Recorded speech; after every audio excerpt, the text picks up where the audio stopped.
राहुल गांधी को सीधे देशद्रोही का खुलकर, और जो साक्ष्य संसद के अंदर पेश किए गए उसमें राहुल गांधी को देशद्रोही बताया गया। स्वामी ने कहा कि हमने गृह मंत्रालय को कई साल पहले ये फैक्ट दिए कि राहुल गांधी इंग्लैंड का नागरिक है। सुब्रमण्यम स्वामी अक्सर वित्त मंत्रालय पर अपनी नजर रखे, लेकिन सरकार में उनकी पैठ नहीं बन पाई, तो लगातार वो नरेंद्र मोदी के खिलाफ भी उल जुलूल बयान देते हैं। सरकारी वकील से कहा कि आप जाइए अपने सरकार से निर्देश लेकर के आइए, हमें बताइए कि आप राहुल गांधी के खिलाफ क्या एक्शन ले रहे हैं। ये बात दिल्ली हाईकोर्ट ने कहा है। नमस्कार, कैसे हैं आप? राहुल गांधी को क्या अमित शाह बचाना चाह रहे हैं? राहुल गांधी के खिलाफ इतने सारे साक्ष्य होने के बाद देश के गृह मंत्री क्या राहुल से कोई विशेष सिंपैथी रख रहे हैं? वैसे कंडीशन में अब जब संसद और संसद के बाहर, संसद में भी लोकसभा और राज्यसभा दोनों सदन में राहुल गांधी पर ताबड़तोड़ हमला बीजेपी के काबिल सांसदों ने किया। बीजेपी की तरफ से सबसे बेहतरीन ऑरेटर आज की तारीख में सुधांशु त्रिवेदी ने राज्यसभा में, उच्च सदन में, तो हाल के दिनों में अपनी थसक से, अपने अनुभव से, अपने रिसर्च से लोकप्रिय हुए झारखंड से आने वाले बीजेपी के सांसद निशिकांत दुबे ने लोकसभा में, और बाकी कसर सदन के बाहर संबित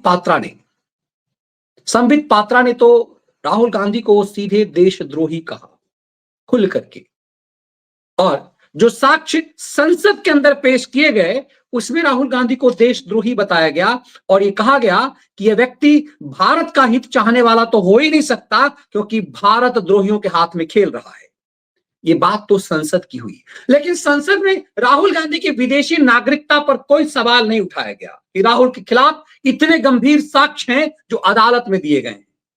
लेकिन इलाहाबाद हाईकोर्ट ने की खंडपीठ ने, देश की सबसे बड़े हाईकोर्ट के खंडपीठ ने 19 दिसंबर के लिए नरेंद्र मोदी की सरकार को, देश के गृह मंत्रालय को निर्देश दिया है कि राहुल गांधी यदि विदेशी नागरिक हैं या नहीं हैं, उनके खिलाफ क्या साक्ष्य हमें पेश किया जाए। इलाहाबाद हाईकोर्ट में भारत सरकार को राहुल गांधी के लिए ये फैक्ट देने थे। इसी बीच दिल्ली हाईकोर्ट ने भी गृह मंत्रालय के खिलाफ एक निर्देश जारी कर दिया है। दिल्ली हाईकोर्ट का निर्देश ज्यादा भारी है।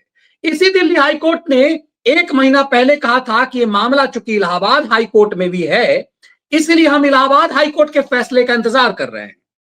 इलाहाबाद हाईकोर्ट ने देश के गृह मंत्रालय से कहा कि राहुल गांधी क्या विदेशी नागरिक है, आपके खिलाफ क्या साक्ष्य हैं, आपको यदि आपके पास यदि सबूत हैं तो आप राहुल गांधी पर कार्रवाई क्यों नहीं करते, इसका जवाब हमें 19 दिसंबर तक दीजिए। भारत सरकार को 19 दिसंबर तक इस मामले में जवाब देना है, लेकिन इसी बीच मामला दिल्ली हाईकोर्ट में भी पहुंच गया। दिल्ली हाईकोर्ट में भी मामला पहले से था, लेकिन दिल्ली हाईकोर्ट इस मामले में कोई आदेश नहीं जारी कर रही थी इलाहाबाद हाईकोर्ट के रुख को देखते हुए। लेकिन याचिकाकर्ता सुब्रमण्यम स्वामी ने कहा कि मेरी याचिका एकदम अलग है।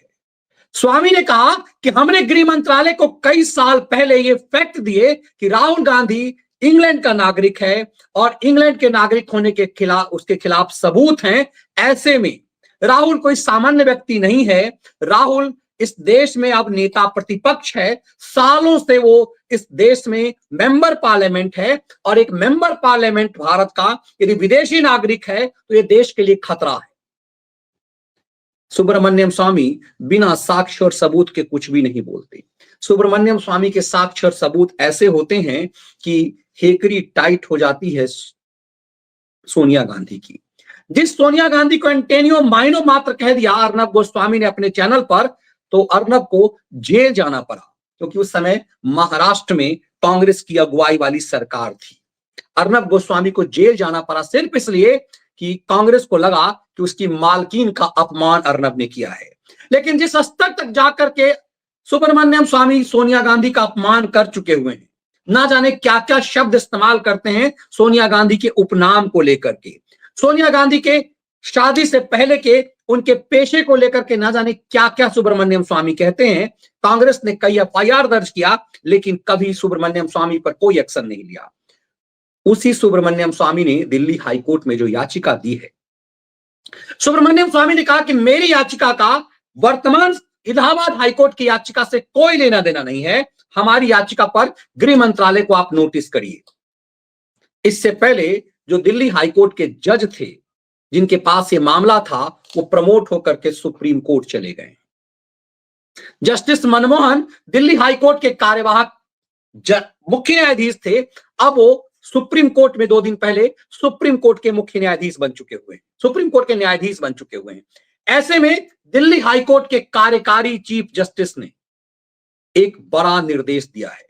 राहुल गांधी की नागरिकता पर फैसला लेकर सुब्रमण्यम स्वामी की याचिका पर दिल्ली हाईकोर्ट ने केंद्र सरकार को नोटिस जारी किया है और कहा है कि संविधान के अनुच्छेद 9 और भारतीय नागरिकता अधिनियम का उल्लंघन किया गया है। इस मामले में हमें गृह मंत्रालय का पक्ष चाहिए। दिल्ली हाईकोर्ट ने भाजपा नेता सुब्रमण्यम स्वामी की उस याचिका पर शुक्रवार को केंद्र सरकार से अपना रुख स्पष्ट करने को कहा। मतलब आज शनिवार है, शुक्रवार को कल, जिसमें गृह मंत्रालय को राहुल गांधी की नागरिकता पर फैसला लेने को निर्देश देने का कहा कि आप इसके फैसला लीजिए कि राहुल देश का नागरिक है या नहीं है।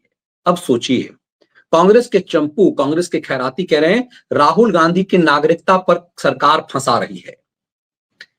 आप पिछले कुछ दिनों से ये धान गेहूं विशेषज्ञ चिरकुटों का टोली जो है, कांग्रेस के खैरात पर पड़ने वाले यूट्यूबर हुए खैराती, ये कह रहे हैं सरकार राहुल गांधी की नागरिकता खत्म करना चाह रही है। सोचिए, एक तरफ ऐसा लग रहा है कि सरकार, नरेंद्र मोदी की सरकार राहुल गांधी की नागरिकता बचाना चाहती है। उन्हें क्या नरेंद्र मोदी की सरकार को लगता है कि जब तक एक जोकर के रूप में राहुल गांधी रहेंगे तब तक राहुल गांधी का होने का फायदा हमें मिलेगा। बीजेपी के नेता अक्सर कहते हैं कि हमारे लिए राहुल गांधी सबसे बड़े स्टार प्रचारक हैं। अक्सर बीजेपी के नेता पब्लिकली कहते हैं कि राहुल गांधी तो हमारे स्टार प्रचारक हैं, इसीलिए राहुल गांधी का होना जरूरी है। तो क्या राहुल गांधी एक विदेशी नागरिक है और चूंकि बीजेपी के लिए वो जिताऊ पर व्यक्ति है, इसीलिए क्या राहुल गांधी को माफी दिया जा रहा है? कमाल की बात ये देखिए, इलाहाबाद हाईकोर्ट और दिल्ली हाईकोर्ट दोनों के तरफ से लगातार पूछा जा रहा है, लेकिन स्वामी की याचिका बहुत पुरानी है। इसीलिए स्वामी अब बिल्कुल कठोरता से दिल्ली हाईकोर्ट में आए और उन्होंने कहा कि हमने गृह मंत्रालय को कई बार चिट्ठी लिखी है, गृह मंत्रालय को हमने साक्ष्य दिए हैं। क्या गृह मंत्रालय जानबूझ करके राहुल गांधी को की नागरिकता खत्म नहीं करना चाह रही है? क्या इस देश को खतरा है राहुल गांधी से? अब जरा सर्कमस्टांशियल एविडेंस को जोड़िए तो आपको लगेगा कि राहुल गांधी को लेकर संसद में बवाल हुआ है 2 दिन पहले। राहुल गांधी को लेकर के बवाल यह हुआ है कि उनके भारत जोड़ो आंदोलन में जॉर्ज सोरोस का आदमी था, जॉर्ज सोरोस का कंपनी का डिप्टी डायरेक्टर था। और यह भी हमारे पास साक्ष्य सामने आए हैं कि राहुल गांधी लगातार भारत के खिलाफ काम कर रहे हैं। राहुल गांधी अमेरिका जाते हैं, जॉर्ज सोरोस के एजेंडे पर काम करते हैं और लगातार ये साक्ष्य सामने रखे गए हैं कि राहुल गांधी भारत के अहित में काम कर रहे हैं। ये बात संसद में कहा जा रहा है। जब संसद में बीजेपी के नेताओं के पास इतने सारे साक्ष्य हैं कि राहुल गांधी विदेशी नागरिक है, इतना सब कुछ है, फिर भी अडानी के मामले पर वो एक देश के खिलाफ षड्यंत्र कर रहे हैं। हमने आपको एक वीडियो विश्लेषण अभी दिन में भी किया। ये देखिए, राहुल गांधी के खिलाफ सरकार खुद कह रही है, राहुल गांधी के खिलाफ ये साक्ष्य जमा किए जा रहे हैं कि राहुल गांधी जिस आदमी के साथ vice president of George Soros company का जो वाइस प्रेसिडेंट है, उसके साथ राहुल गांधी, सलील शेट्टी के साथ राहुल गांधी भारत जोड़ो यात्रा में भी था। और ये साफ कहा जा रहा है कि जॉर्ज सोरोस का पैसा राहुल गांधी तक पहुंचता है और यही कारण है कि अडानी मामले में राहुल गांधी देश के खिलाफ षड्यंत्र कर रहे हैं। ये बात सरकार संसद में कह रही है, तो फिर राहुल गांधी की संसद की सदस्यता का, राहुल गांधी को लेकर के जब विदेशी नागरिकता का मामला सामने है तो सरकार इस पर कार्रवाई क्यों नहीं कर रही है? दरअसल अब सरकार की लाचारी हो जाएगी। इलाहाबाद हाईकोर्ट के बाद दिल्ली हाईकोर्ट में भी मामला फंस गया है और इसमें कहीं भी सरकार की भूमिका नहीं है, क्योंकि सुब्रमण्यम स्वामी अब भाजपा के तरफ से सांसद नहीं है, वो भाजपा के घोषित नेता भी नहीं है। वो अक्सर नरेंद्र मोदी और अमित शाह पर हमला करते हैं। सुब्रमण्यम स्वामी का हमेशा से इस बात को लेकर के शिकायत रही, उनकी महत्वाकांक्षा रही कि नरेंद्र मोदी की सरकार में उन्हें वित्त मंत्री बनाया जाए। उन्हें लगता है कि उनकी वजह से कांग्रेस की छवि खराब हुई, 2G घोटाला, कोलगेट घोटाला में उन्होंने कई सारे खुलासे किए, सुप्रीम कोर्ट में सरकार, उस समय के सरकार के खिलाफ हो गए, इतने सारे साक्ष्य दिए और कांग्रेस की के खिलाफ जो है एक तरह से नैरेटिव उन्होंने बनाया और नरेंद्र मोदी की सरकार में वो वित्त मंत्री, तत्कालीन वित्त मंत्री अरुण जेटली से ज्यादा काबिल थे, उन्हें वित्त मंत्री नहीं बनाया गया। उसके बाद अरुण जेटली जब स्वर्गवासी हो गए तो देश की वित्त मंत्री निर्मला सीतारमण बनी। सुब्रमण्यम स्वामी अक्सर वित्त मंत्रालय पर अपनी नजर रखे, लेकिन सरकार में उनकी पैठ नहीं बन पाई, तो लगातार वो नरेंद्र मोदी के खिलाफ भी उल जुलूल बयान देते हैं। वो भाजपा से के कोटे से राज्यसभा तो गए, लेकिन 6 साल का कार्यकाल खत्म होने के बाद वो बाहर हो गए। अब वो राज्यसभा के मेंबर भी नहीं है और सरकार ने उन्हें आगे उनका कार्यकाल नहीं बढ़ाया, सरकार में कोई जिम्मेदारी भी नहीं दी गई। इस बात को लेकर के अक्सर मोदी सरकार पर हमलावर रुख अख्तियार करते हैं। ऐसे में यह भी नहीं कहा जा सकता है कि सुब्रमण्यम स्वामी नरेंद्र मोदी या अमित शाह के इशारे पर काम कर रहे हैं। सुब्रमण्यम स्वामी साक्ष्य और सबूत के साथ दिल्ली हाईकोर्ट गए हैं और हाईकोर्ट में उन्होंने एक तरह से अमित शाह के खिलाफ या गृह मंत्रालय के खिलाफ साक्ष्य दिया है कि गृह मंत्रालय राहुल गांधी को बचाना चाह रही है। तब आपको समझ में आएगा कि दरअसल सरकार राहुल गांधी को बचाना क्यों चाह रही है। क्या राहुल गांधी के लिए को लेकर के कोर्ट से फैसला सरकार चाहती है ताकि देश भर में एक ऐसी छवि बने कि मामला सिर्फ राहुल की नागरिकता का नहीं है, मामला इस पूरे परिवार की विश्वसनीयता का है। और इसका मतलब यह है कि हम अक्सर कहते हैं कि नरेंद्र मोदी ठंडा करके खाते हैं, उतावलापन नहीं कि तुरंत राहुल गांधी की सदस्यता खत्म हो जाए। तो मामला सिर्फ राहुल गांधी की विदेशी नागरिकता का नहीं है, मामला इससे कई गुना गंभीर है कि क्या इस देश की सत्ता पर ऐसे लोग काबिज रहे जिसका एजेंडा इस देश के खिलाफ रहा है। अब जरा गंभीरता से समझिए, दिल्ली हाईकोर्ट ने भाजपा नेता सुब्रमण्यम स्वामी की उस याचिका पर शुक्रवार को केंद्र सरकार से अपना रुख स्पष्ट करने को कहा है, जिसमें गृह मंत्रालय को राहुल गांधी की भारतीय नागरिकता पर फैसला लेने का निर्देश देने का अनुरोध किया गया है। कहा गया कि आप राहुल गांधी की नागरिकता पर कोई ना कोई फैसला आपको करना पड़ेगा। ये दिल्ली हाईकोर्ट कह रहा है, सुब्रमण्यम स्वामी नहीं कह रहे हैं। दिल्ली हाईकोर्ट ने गृह मंत्रालय से कहा है कि आप साफ साफ बताइए कि आप राहुल गांधी की नागरिकता के बारे में क्या कर रहे हैं, वरना हम आगे करेंगे। दिल्ली हाईकोर्ट ने कहा कि हम सरकार से अपना पक्ष जानना चाहते हैं, आगे एक्शन हम करेंगे, हम सिर्फ सरकार से अपना पक्ष जानना चाहते हैं। दिल्ली कार्यवाहक मुख्य न्यायाधीश भिखू बाखरू, ये अभी परसों ही दिल्ली हाईकोर्ट के कार्यवाहक मुख्य न्यायाधीश बने, नए चीफ जस्टिस दिल्ली हाईकोर्ट के। और जस्टिस बाखरू और जस्टिस तुषार राव गडेला की पीठ ने मौखिक रूप से केंद्र सरकार की ओर से पेश प्रॉक्सी वकील के से मामले में निर्देश प्राप्त करने को कहा।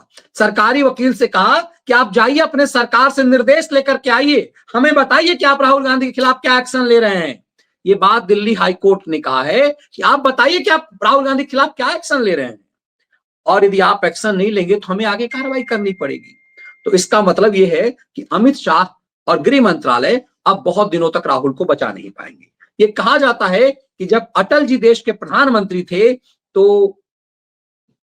उस समय के विपक्ष के बड़े नेता, नाम खुल करके नहीं आया, अखबारों में खबरें छपी, उस समय विपक्ष का एक बड़ा युवा नेता ड्रग्स में फंसा था, किसी देश में जेल जाना था। भारत के प्रधानमंत्री ने स्पेशल एक तरह से माफी मांगी और उस आदमी को बचाया गया, क्योंकि वो भारत की इज्जत का सवाल बन चुका हुआ था।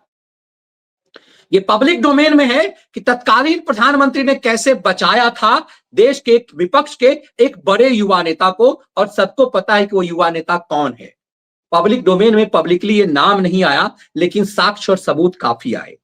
अब पीठ ने कहा कि हम कोई भी आदेश पारित करने से पहले सरकार के वकील से सहायता लेना चाहते हैं। हाईकोर्ट का हंटर समझ लीजिए, दिल्ली हाईकोर्ट ने सिर्फ इतना नहीं कहा कि आप जवाब दीजिए, हम आपका रुख जानना चाहते हैं, उसके बाद हम एक्शन लेंगे।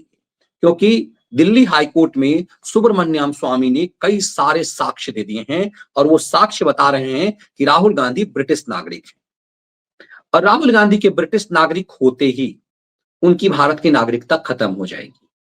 क्योंकि भारत में आप जो ही आप किसी दूसरे देश की नागरिकता लेते हैं, आपकी नागरिकता खत्म हो जाती है। तो मामला सिर्फ इतना आसान नहीं है कि राहुल गांधी की नागरिकता खत्म हो जाएगी, राहुल गांधी को देश से निकाला हो जाएगा। ये मामला इतना सामान्य नहीं है। राहुल गांधी कोई आम नागरिक नहीं है। राहुल गांधी नेता प्रतिपक्ष हैं। राहुल गांधी 10 साल तक, 10 साल से एक तरह से, अभी कुछ दिनों से तो नेता प्रतिपक्ष घोषित रूप से हैं, अघोषित रूप से वो नेता प्रतिपक्ष 10 साल तक रहे। उससे पहले जो 10 साल है वो सुपर सरकार रहे। मनमोहन सिंह एक तरह से प्रधानमंत्री तो थे, लेकिन उनके परिवार के घरेलू नौकर से ज्यादा कुछ नहीं थे। मनमोहन सिंह, सोनिया गांधी की मनमोहनी सरकार जो थी, उसमें सोनिया गांधी का किचन कैबिनेट तो था, लेकिन ये सब जानता है कि निर्देश राहुल गांधी के होते थे।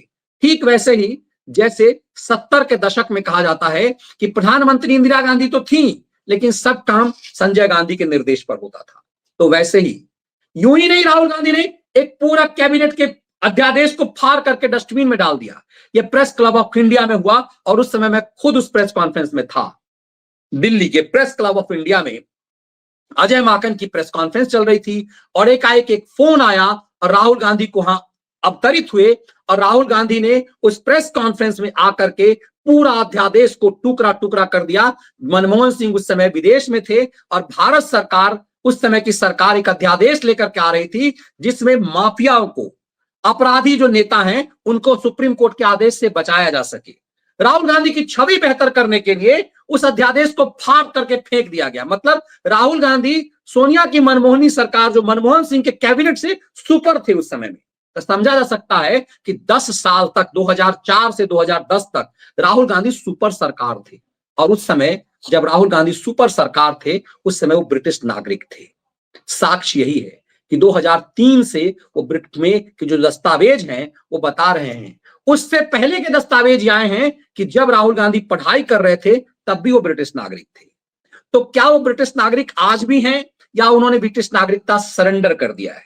यदि ब्रिटिश नागरिकता सरेंडर भी कर दिया है तब भी राहुल गांधी घेरे में होंगे। कांग्रेसी ये तर्क तो दे देंगे कि अब राहुल तो अब विदेशी नागरिक नहीं है, पहले थे। लेकिन क्या जब वो विदेशी नागरिक थे तब वो सुपर प्राइम मिनिस्टर थे? क्या जब वो विदेशी नागरिक थे तो सुपर लीडर अपोजिशन थे? एक व्यक्ति इस देश की संसद में बैठता था और वो विदेश का नागरिक था। ये मामला बेहद गंभीर है। ये मामला कांग्रेस की पूरी तबाही लाने वाला है। तब ये समझ में आता है कि सरकार आगे बढ़कर राहुल पर एक्शन क्यों नहीं ले रही है। ये डेमोक्रेटिक कंट्री है। इस देश में कब किसके खिलाफ विक्टिम कार्ड खेला जाए बहुत कहना मुश्किल है। सरकार फूंक फूंक कर काम लेना चाह रही है। सरकार ऐसा नहीं चाह रही कि राहुल गांधी विक्टिम कार्ड खेलना शुरू करें, सोनिया गांधी रोना धोना शुरू करें कि उसने अपना सब कुछ त्याग दिया, वो भारतीय संस्कृति अपना ली। आज भी कांग्रेसी की चापलूसी में लोग इस कदर आते हैं कि सोनिया इस देश में सब कुछ अपना ली, साड़ी पहन लिया, भारतीय संस्कृति अपना ली, उस सोनिया गांधी के खिलाफ बीजेपी वाले जाते हैं। कब नैरेटिव बदल जाए कोई नहीं जानता। इसलिए सरकार ये चाह रही है कि अदालत का आदेश हो। सरकार अब साक्ष्य देगी। इलाहाबाद हाईकोर्ट और दिल्ली हाईकोर्ट दोनों में यह मामला है और दिल्ली हाईकोर्ट का रुख अब और ज्यादा सख्त हो चुका हुआ है। सरकार का रुख कमजोर है ऐसा नहीं है। एक दिन पहले ही संसद सत्र जब चलने नहीं दे रहे हैं ये अडानी मामले पर, तो संसद के अंदर राज्यसभा में, राज्यसभा और लोकसभा दोनों जगह पे सुधांशु त्रिवेदी राज्यसभा में और लोकसभा में निशिकांत दुबे ने जो हमलावर रुख अख्तियार किया, वो बताता है कि सरकार का अब एजेंडा क्या है। सरकार अब एक बड़ा फैसला लेने वाली है। महाराष्ट्र चुनाव परिणाम के बाद नरेंद्र मोदी को यह लग गया है कि देश की जनता उनके साथ है। दरअसल 2024 के लोकसभा चुनाव में इसीलिए प्रधानमंत्री मोदी कह रहे थे कि 400 पार, ताकि जब तक एक कमजोर नेता फैसला नहीं ले सकता, प्रचंड बहुमत से चुनी हुई सरकार ही फैसले ले पाती है। सरकार इसीलिए प्रचंड बहुमत की मांग रही थी नरेंद्र मोदी की सरकार, ताकि वो कठोर फैसले ले सके। लेकिन 2024 के परिणाम के दिन आपने देखा होगा कि नरेंद्र मोदी सबसे हताश कंडीशन में थे। उन्हें लगा कि देश की जनता ने उन्हें निग्लेक्ट किया है और फिर कांग्रेस का इकोसिस्टम ने 99 को 240 से ज्यादा बड़ा बताना शुरू कर दिया। देश ने उसको मान भी लिया कि संभवतः 99 ही ज्यादा बड़ा होता होगा, 244 तो अंक गणित में छोटा होता है। लेकिन हरियाणा की जनता के फैसले ने, पूरे नैरेटिव को ध्वस्त कर दिया। और महाराष्ट्र के फैसले ने तो पूरा खेल ही भारत द्रोहियों का खत्म कर दिया। महाराष्ट्र चुनाव परिणाम के बाद बदला हुआ मोदी का मूड ये बता रहा है कि बड़ा होने वाला है। तो अदालतों से जो ये आदेश आ रहे हैं, ये बड़ा होने का संदेश दे रहा है। अब संसद का सत्र चल रहा है। संसद सत्र के दौरान अदालती आदेश कितने घातक कांग्रेस के लिए होंगे। भले ही अडानी के नाम पर ये फुदक रहे हूं, भले ये मैसेज देने के लिए कोशिश कर रहा हूं कि चूंकि हमने अडानी के नाम पर नरेंद्र मोदी को घेरा, इसीलिए हमारे राहुल गांधी को छेड़ा जा रहा है। दरअसल ये नैरेटिव इसीलिए, ये अडानी के मामले पर हमलावर इसीलिए हैं कि मोदी और अडानी एक है, ऐसा नैरेटिव इसीलिए चला रहे हैं ताकि ये एक नैरेटिव बना सकें कि इनको विदेशी नागरिक इसलिए बताया जा रहा है क्योंकि अडानी के मामले पर सरकार को घेर रहे हैं। लेकिन सरकार इन्हें नहीं फंसा रही है, सरकार इन्हें टॉर्चर नहीं कर रही है। अदालती साक्ष्य इनकी तबाही के संकेत दे रहे हैं। इस देश के लिए बेहतर यह है कि वो सच सामने आए। अब तक ये पूरा मामला राजनीतिक रह रहा था कि राहुल गांधी जब भी विदेश जाते हैं, अमेरिका या इंग्लैंड, भारत के खिलाफ खेल का हिस्सा क्यों दिखाई देते हैं, भारत विरोधियों के साथ वो क्यों दिखाई देते हैं, और ये पूरा उनका इकोसिस्टम देशद्रोह के खिलाफ क्यों लगा हुआ है। जरूरत इस बात का है कि ना सिर्फ राहुल गांधी, राहुल के पूरे इकोसिस्टम का सच अब देश के सामने आना चाहिए।